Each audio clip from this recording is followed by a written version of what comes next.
Hello and welcome to the first of our videos which we're putting together to support a series of blog posts which will be going up on our website during the course of this week.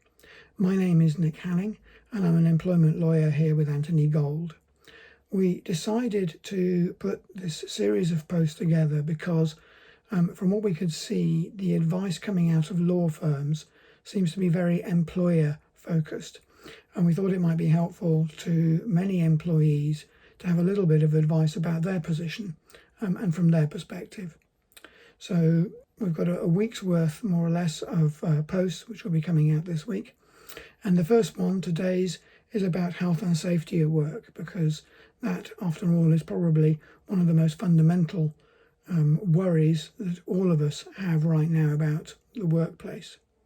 So this is very much an adjunct to the blog post. Please refer to the post for a bit more detail. For now, in terms of this supporting video, I'm going to make 3 or 4 very brief points. But as I say, I encourage you to go onto the website and read the actual post. The first question which we pose is, do you even have to go into work? You may think you can work from home. You may be worried about whether it's unsafe. Well, the starting point is that it really is your employer's job and prerogative to decide whether you can work from home or not. If your employer thinks it's not practical, that, I'm afraid, is probably where you're going to have to draw the line, and it's their decision. It's going to be very hard to challenge that. But if you're worried about safety at work, that is a completely legitimate concern, particularly in the current climate. So even though an employer can probably insist that you go into work, there is still an overarching obligation and a duty of care to look after you and to protect your health and safety. And that's really going to take two key things. First of all, the employer should undertake a risk assessment. That task is intended to identify all the ways in which your health and safety might be at risk in the workplace, and to identify all the steps that can be taken to mitigate those risks. So that needs to be done. And in the blog post, you'll see lots of suggestions about the sort of things an employer should be considering.